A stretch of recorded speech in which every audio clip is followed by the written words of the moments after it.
unzila ilaika min rabbikal haqq.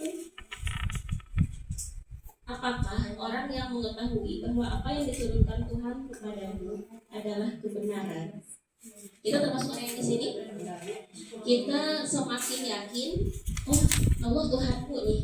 Oh Allah yang mengatur. Melihat cahaya aja, oh iya benar, Allah adalah Tuhanku. Semakin hari, semakin melihat ayat-ayat Allah, semakin kuat imannya. Apakah sama dengan orang yang a'ma di sini bukan secara fisik tidak bisa melihat, tetapi tidak bisa merasakan karunia Allah, kenikmatan Allah. Ada yang Allah kasih kesempurnaan anggota tubuhnya, tetapi tidak bisa merasakan kesempurnaan Allah, maka disebut a'ma. Saya pahami ya? Kata Allah, ada makhluk yang merasakan kelebihan Allah. Apakah sama dengan orang yang tidak merasakan kelebihan yang Allah berikan? Ini sangat fatal sekali saya. Ya, contoh misalkan ada anak yang disayang sama ibunya, terus bilang, ya emang itu tugas ibuku, selesai. Tapi ada anak yang alhamdulillah Allah menakdirkan aku lahir dari seorang ibu yang sayang aku, sampai mengorbankan waktunya, mengorbankan tenaganya. Kira-kira kita punya anak pengen yang mana? Yang kedua. Walaupun perhatian kita sama. Kata Allah, apakah sama? Kalau tadi ibarat anak ya, anak satu dan kedua sama tidak? Tidak. Nah di sini apakah sama? Orang yang mengetahui apa yang Allah turunkan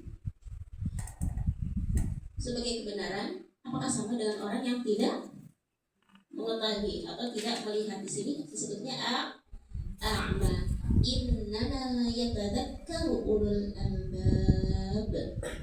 Apa? Hanya orang yang berakal sajalah yang dapat mengambil pelajaran. Sebelum ke ayat berikutnya. Berarti di sini tantangan bagi kita. Kalau kita gengsi disebut bodoh. Gengsi disebut bodoh. Gengsi banget ya. Kita tersinggung disebut bodoh. Yang tidak disebut bodoh itu berarti ulul albab. Nah, ulul albab itu punya kriteria. Kriterianya adalah dapat mengambil pelajaran. Gak mungkin seseorang dapat mengambil pelajaran kalau tidak merasakan kenikmatannya. Sampai dari seorang anak, oh enak ya jadi anak seorang ibu yang pengertian. Nanti kalau aku punya anak, aku ingin seperti itu. Itu ambil pelajaran. Atau misalkan naudzubillah, ibunya tidak perhatian. Anak yang mengambil pelajaran, gak enak loh punya ibu yang tidak pengertian. Maka nanti kalau aku punya punya anak, aku ingin menjadi seorang anak yang seorang ibu yang pengertian. Itu mengambil pelajaran. Beda dengan aku juga dulu digituin sama orang tuaku, maka anakku juga sekarang digituin. Itu bukan pelajaran enggak? Enggak. Saya pahami ya. Banyak orang tua sekarang seperti itu. Apa namanya? Dulu juga kalau salah dicubit, sekarang cubit lagi. Itu ngambil pelajaran tidak? Tidak. Nah, kata Allah, yang bisa mengambil pelajaran itu pada orang yang ulul albab, orang yang cerdas. Kriterianya ya apa? Tadi kriteria secara pemikiran. Nah, biasanya orang seperti itu tuh di ayat 20 disampaikan, alladzina yufuna bi'ahdillah. Biasanya orang bisa mengambil pelajaran itu jika dia itu kalau berjanji selalu memenuhi janjinya kepada Allah. Janji pertama kita tuh kapan? Waktu di rahim, alam ruh. Seorang yang Allah pernah disampaikan kan bahwa syahidina paruh itu gitu kan, aku Tuhan syahidina aku bersaksi. Jadi semuanya itu pernah mengatakan ya Allah tuh Tuhanku, berarti ya aku akan mengikuti apa maumu, gitu kan ya. Nah, orang yang disebut ulul albab itu adalah orang yang selalu berusaha memenuhi janjinya. Saya sampai sini. Bahkan ketika dia berniat, kalau nanti aku begini, aku ngelakuin ini itu dilakuin. Contoh apa? Kalau aku sehat, jangan lagi masuk angin nih. Aku sehat, rajin deh ngaji. Dikasih sehat. Itu mau janjinya nggak janjinya. Atau sedang hamil, pengen mau punya anak laki-laki. Kalau punya anak laki-laki, aku mau nyuruh dia rajin sholat ke masjid. Punya anak laki-laki, tapi nggak dipenuhi. Itu namanya ingkar janji terhadap Allah. Jadi hati-hati, kita pernah punya niat apa? Kalau punya rumah sendiri, nanti aku mau gini, dikasih rumah, ternyata lupa. Itu namanya bukan kriteria orang yang ulul albab. Sampai kan bisa dipahami di sini? Wala yang hubunal mitsaq, mereka tidak melanggar perjanjian. Itu ayat kedua berkaitan tentang janji atau niat. Ayat 21. Kriteria pertama tentang janji, kriteria ada di ayat 21. Walladzina yasiluna ma amarallahu bih. Dan orang-orang yang menghubungkan apa yang Allah perintahkan untuk menghubungkannya. Kita ulang ya. Ada hal-hal yang Allah perintahkan kita menghubungkannya, dan ada hal-hal yang Allah perintahkan kita memisahkannya. Bisa dipahami dulu sampai sini? Ya, contohnya apa? Hubungan anak sama orang tua itu Allah nyuruh apa? Menghubungkan, berarti harus dihubungkan. Hubungan kita dengan kerabat sakit, alhamdulillah ada rezeki, males nengok, itu berarti tidak menghubungkan. Kecuali memang ada uzur syar'i. Aku ada waktu, aku tahu dia sakit, tetapi rezekiku lagi ada, memprioritaskan yang lainnya beda. Ya, ketika kita menghubungkan sesuatu yang Allah perintahkan menghubungkannya, ya, dari orang tua, saudara, kerabat, tetangga, dan yang lain sebagainya, itu adalah tanda kedua orang yang ulul albab. Wa yakhshawna rabbahum wa yakhafuna su'al hisab. Dan yang ketiga, mereka takut kepada Allah dan takut terhadap hisab yang buruk. Takut kepada Allah kan beda dengan takut sama jin, benar nggak? Iya, betul ya. Saya kira anak-anak tuh bakal rame-rame nih kalau kesini kan, ternyata pas saya datang kesini sendirian di sini. Saya mau mencontohkan kalau anak-anak takut, ternyata anak takut itu boleh di sini gitu ya. Ya misalkan ada anak taruh di hutan, takutnya takut terhadap jin dengan takut terhadap Allah beda kan? Nah, takut terhadap selain Allah biasanya menjauhi. Betul? Takut sama preman, takut dibegal. Di jalan A ada preman yang suka begal. Di jalan B jauh tapi aman. Jaga-jaga kan? Yang jauh, betul kan? Berarti kalau takut pasti menjauh, beda dengan takut kepada Allah. Semakin ia takut, pastinya dia semakin mendekatkan diri kepada Allah. Kenapa? Karena yang ditakutinya adalah su'ul hisab. Apa tadi? Hisab yang buruk. Hisab apa? Kalau kita nyebutnya gaji gitu ya. Betul ya?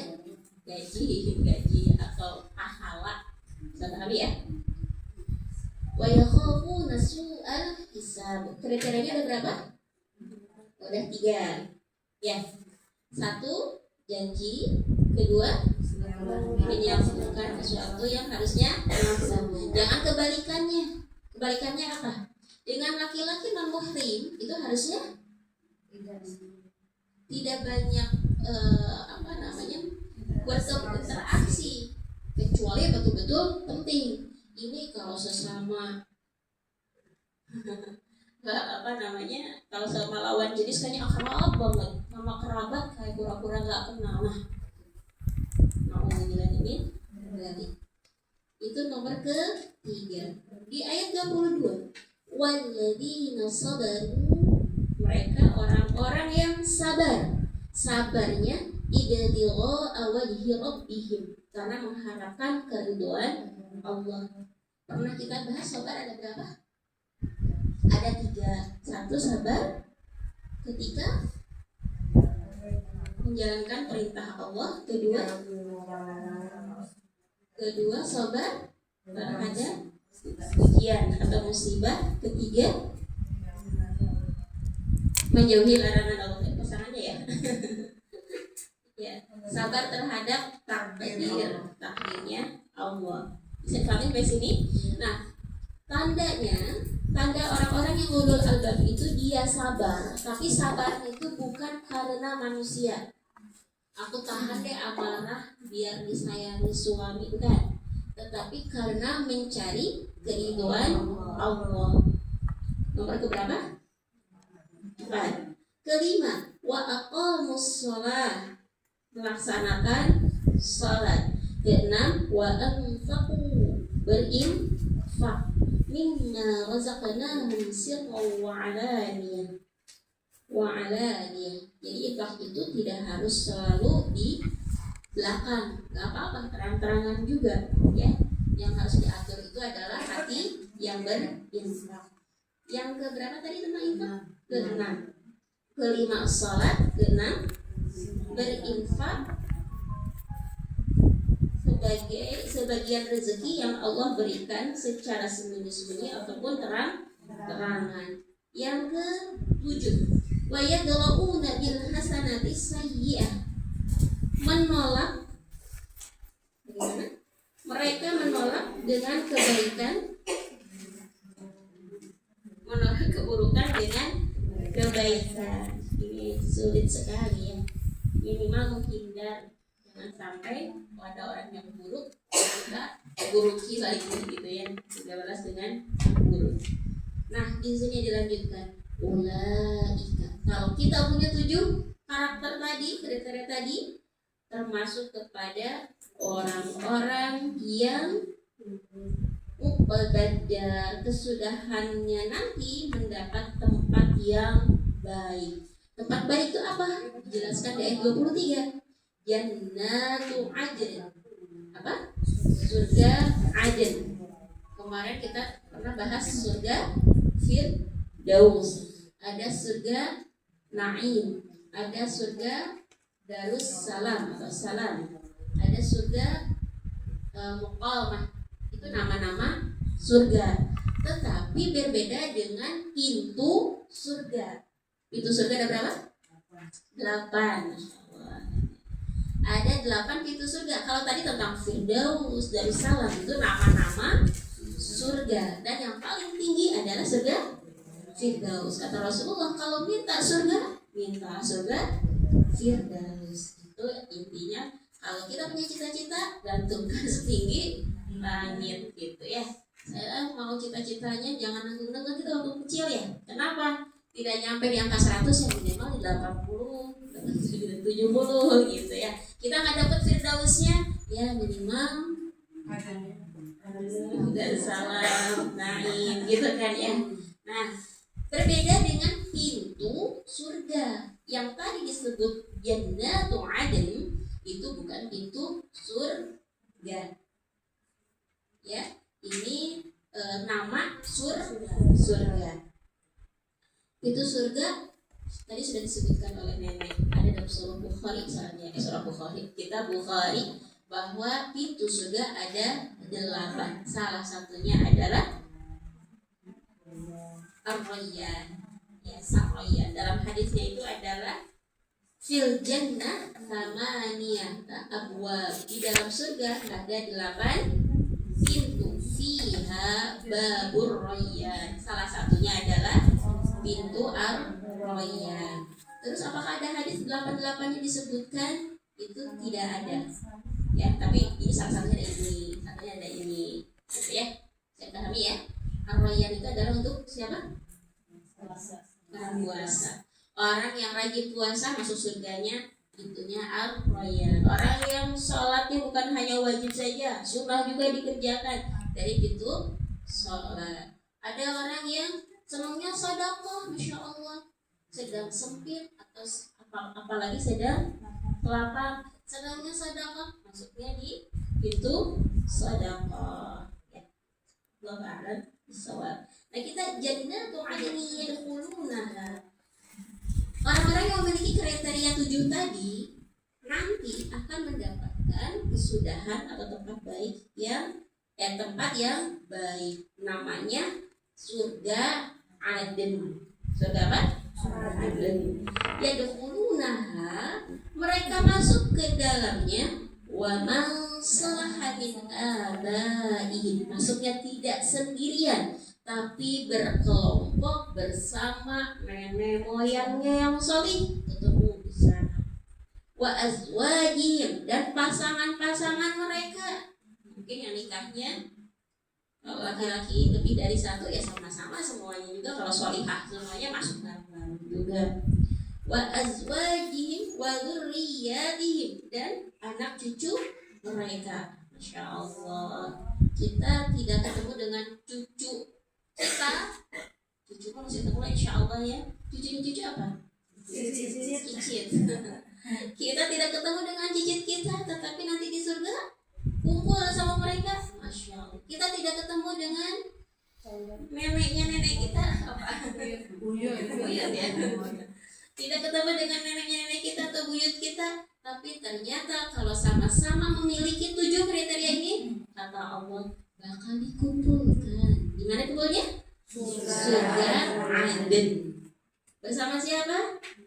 Bersama orang-orang yang solid dari kalangan nenek moyangnya, dari pasangan-pasangannya, dan dari anak cucunya. Ketika masuk, wal malaika yadkhuluna alaihim, disambut oleh siapa? Para malaikat dengan min kulli bab, dari semua pintu. Masya Allah. Sambil mengucapkan apa? Dia 24-nya. Assalamualaikum bima sabartum. Kita ulang. Assalamualaikum bima sabartum. Apa artinya?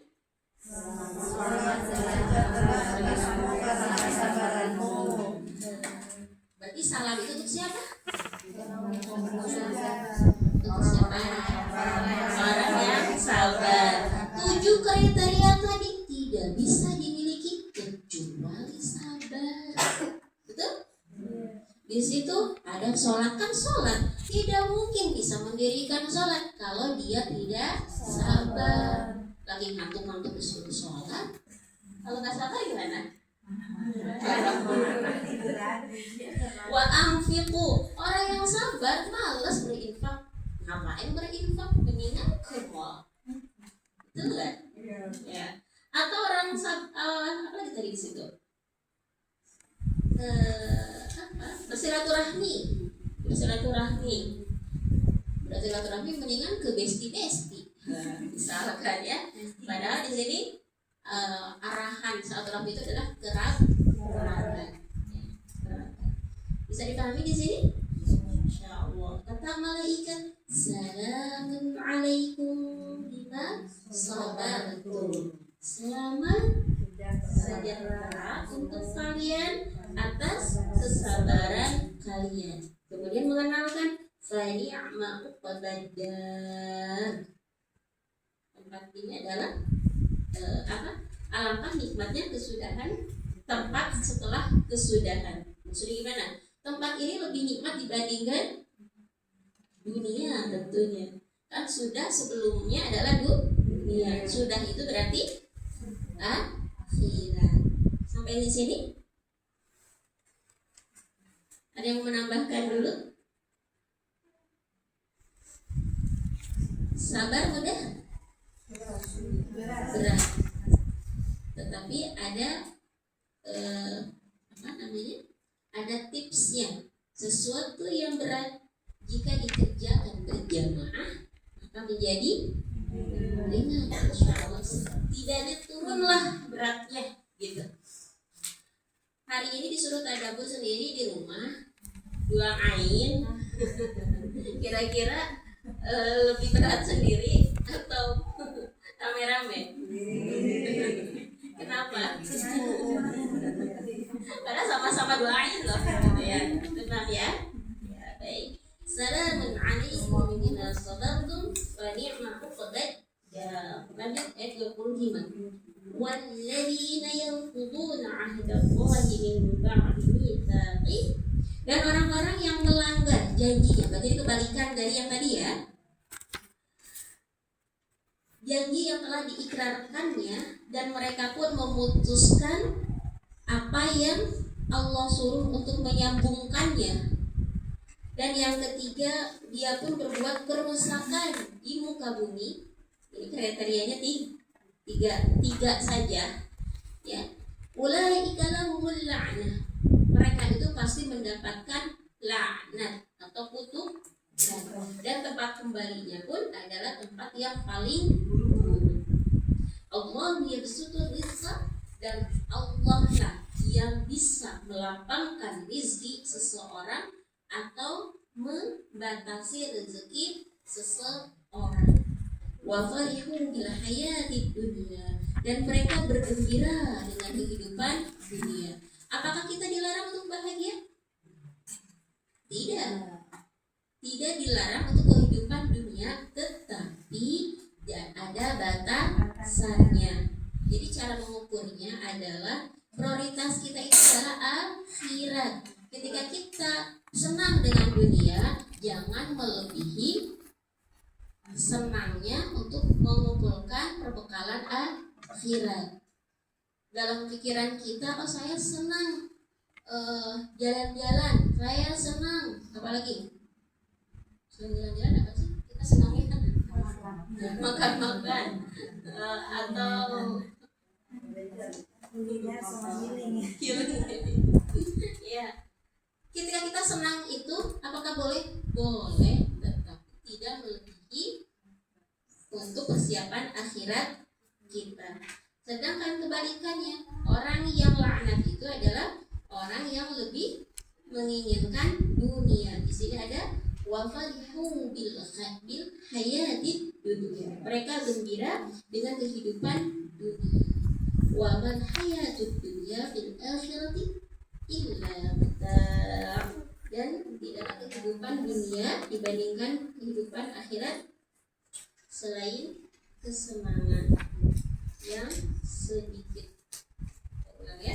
Padahal kehidupan dunia hanyalah kesenangan yang sedikit dibandingkan kehidupan akhirat. Insya Allah bisa dipahami ya. Insya Allah, kalau sudah sering kita bahas tentang rahmat yang 101 dikasih ke dunia. Sebenarnya secara matematik, secara logika sangat sedikit gitu ya. Wa yaqulul ladzina kafaru laula unzila alaihi ayatun min rabbih. Lagi-lagi orang kafir itu selalu mengatakan, seandainya Quran ini diturunkan kepadamu membawa tanda-tanda dari Tuhanmu, tapi kok semaunya mereka tanda-tandanya. Coba langitnya apa? Coba gunungnya pindahkan, semaunya mereka lah.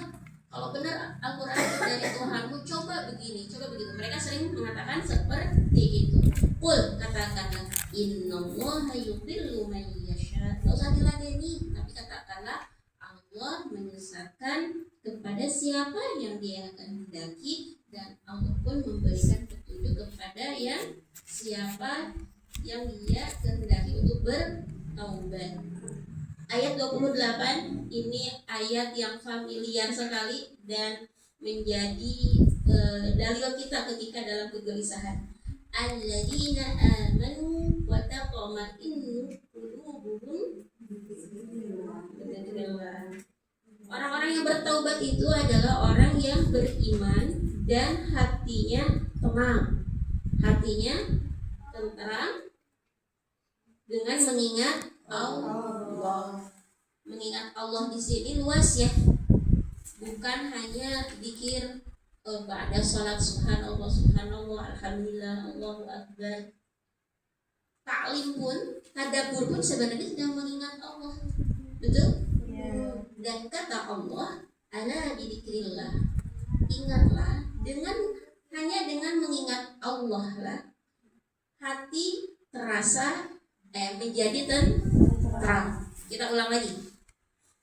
Alladzina amanu wa tatma'innu qulubuhum bi dzikrillah. Orang-orang yang bertobat itu adalah orang-orang yang beriman dan hatinya tentram ketika mengingat Allah. Senang zikir, senang ngaji, senang thalabul ilmi, senang baca Quran. Kenapa? Karena dengan mengingat Allah, karena dengan mentadaburi ayat Allah, dengan membaca Al-Quran, dengan membaca tasbih, akan menjadikan hati tenang, tentram. Jadi jangan salah, bukan healing di sini. Healing yang sambil mengingat Allah, pulangnya tentram. Healing sambil melihat bajunya bagus-bagusan, jajannya banyak-banyakan, apalagi di situ wahananya yang level apa dan segala macamnya, pulang kira-kira gimana?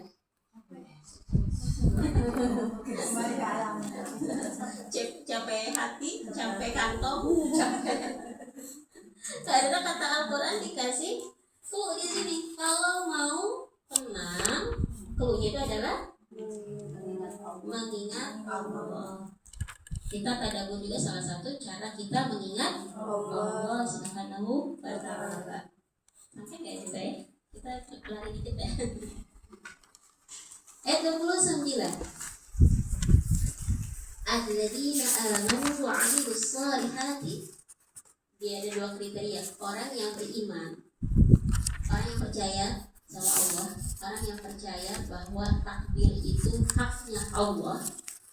Selain itu dia pun tidak terputus-putus melakukan amal kebaikan.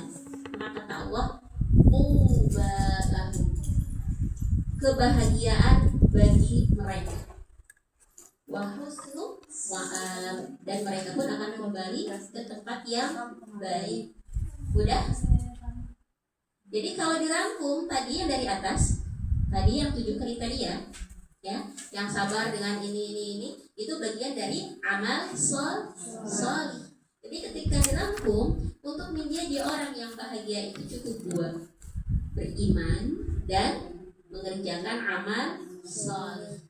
Karena mengerjakan amal sholih itu sangat banyak sekali, maka dispesifikkan tadi di ayat 20 sampai 22. Bisa dipahami situ ya?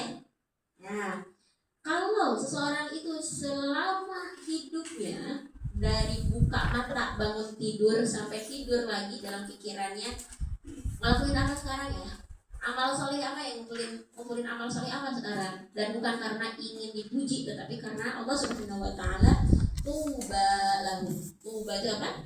Kata Allah, maka dia punya hak untuk bahagia. Bahagianya bukan hanya di dunia, bahagia sampai akhirat. Kadzalika arsalnaka fi ummatin qad khalat min qabliha umamun litatlu 'alaihim. Coba dibaca ayat 30. Demikianlah kami telah mengutus engkau Muhammad kepada suatu umat yang sungguh sebelumnya telah berlalu beberapa umat. Nabi Muhammad itu diutus kepada umat yang sebelumnya ada umat-umat. Di sini kali ya. Kita itu berarti belakangan. Sebelumnya ada umat Nabi Nuh, umat Nabi Hud, ya, betul ya. Demikianlah kami telah mengutus engkau Muhammad kepada suatu umat yang sungguh sebelumnya telah berlalu beberapa umat, agar engkau bacakan kepada mereka Al-Quran yang kami wahyukan kepadamu. Nah, Al-Quran dari siapa? Dari Allah lewat wahyu lewat Rasulullah. Padahal mereka ingkar kepada Tuhan yang Maha Pengasih. Katakanlah, Dia Tuhanku, tidak ada Tuhan selain Dia. Hanya kepadanya aku bertawakal dan hanya kepadanya aku bertaubat. Kata Allah, jangan heran mereka itu akan ingkar.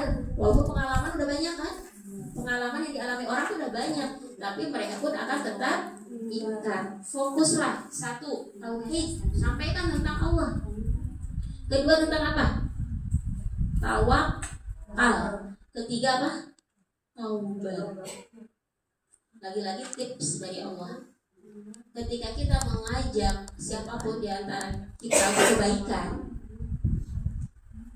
pasti di dalamnya itu ada yang tidak mau, ada yang enggak. Ya? Nah, di situ fokus ke 3 hal. Tauhid, lagi tawakal, dan taubat. Ngajak taubat, ngajak tawakal, ngajak segala sesuatu kembalikan kepada Allah Subhanahu wa Ta'ala. Nabi Muhammad tidak keren bagaimana, Al-Quran aja lewat beliau, malaikat aja hormat sama beliau, ketemu sama malaikat Jibril, nggak keren gimana, tapi tetap ada namanya Abu Lahab, tapi tetap ada namanya musuh-musuh yang banyaknya, gitu ya. Apalagi kita, saya pahami di sini. Ya.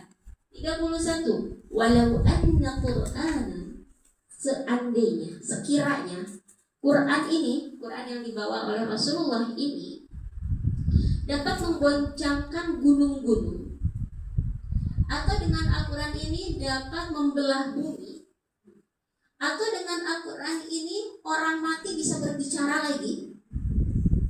Balillahil amru jami'an. Kalaupun itu terjadi, itu semata-mata karena perintah Allah. Jadi lagi-lagi Allah.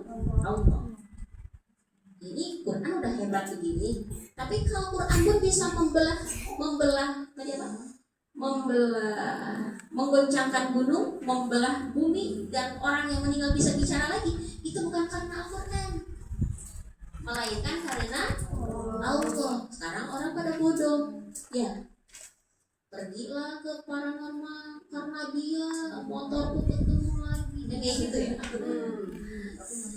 Al-Quran saja yang dari langit turun ke bumi, kalaupun ia bisa apa itu syifa, menyembuhkan, tetapi tetap yang menyembuhkan itu adalah Allah. Di sini apa dalilnya? Balillahil amru jami'an. Sebenarnya milik Allah lah semua urusan. Afalam yai'asil ladina amanu allau yasha'allahu lahadan nasa jami'an. Dan seandainya semua orang itu diberi petunjuk oleh Allah Subhanahu wa Ta'ala, apakah Allah mampu? Mampu, sangat mampu sekali. Murid-murid Depok Muslim taat semuanya mampu. Tetapi di situ kita nganggur, betul nggak benar? Kita nganggur, orang udah soleh semuanya. Makanya saya pernah mengikuti kajian dulu tuh Syekh Ali Jaber. Orang berlomba-lomba pengen hidup di Madinah. Tapi kenapa saya ke Indonesia? Karena di Madinah udah soleh semua, saya nganggur. Sedangkan di sini saya bisa mencari amal dakwah.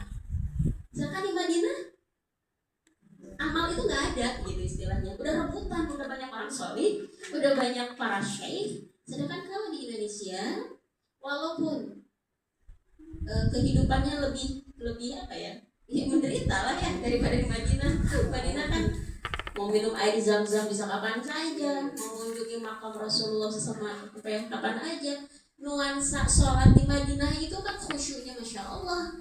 Dan berapa pahalanya satu kali saja? 100.000. Sedangkan di sini Istiqlal aja tetap satu. Di musola tetap satu, gitu kan istilahnya. Nah, maka dari itu ketika Allah menakdirkan kok di sini nggak banyak orang muslim dan segala macamnya, ketahuilah ada hikmah di situ. Ada apa tadi? Ada peluang amal di situ untuk kita semua. Saya pahami sampai sini? Ya. Karena kata Allah, afalam yai'asil ladina amanu allau yasha'allahu lahadan nasa jami'an. Kalau Allah mau, Allah akan menakdirkan semuanya mendapatkan hidayah. wala yazalul ladzina kafaru tusibuhum bima sana'u qari'atan aw tahullu qariban min darihim hatta ya'tiya wa'dullah. Kita langsung baca aja kita karena sudah ini. Dan orang kafir senantiasa ditimpa bencana disebabkan perbuatan mereka sendiri, atau bencana itu terjadi dekat tempat kediaman mereka sampai datang janji Allah. Ini tentang penaklukan Mekah waktu itu ya. Sungguh Allah tidak menyalahi janji. Ketika ada bencana, belum tentu semuanya adalah azab, tetapi juga ujian bagi kita. Kalau kita saat ini melihat atau menyimak di Indonesia sedang banyak bencana, bukan langsung menjas, oh di sana orang kafir, oh di sana banyak maksiat dan segala macamnya. Justru fokus terhadap diri kita. Kita sedang ada di sini, sedang kelebihan rezeki atau tidak, apa yang perlu kita lakukan. Oh tidak bisa melakukan apa-apa, apakah kita sampai saat ini sudah mendoakan mereka atau ada iba untuk mereka? Itu semuanya akan ada hisabnya dan ada pahalanya. Wallahu a'lam bishawab. Mohon maaf, saya ngobrol dulu ya. Insyaallah. Insyaallah karena besok itu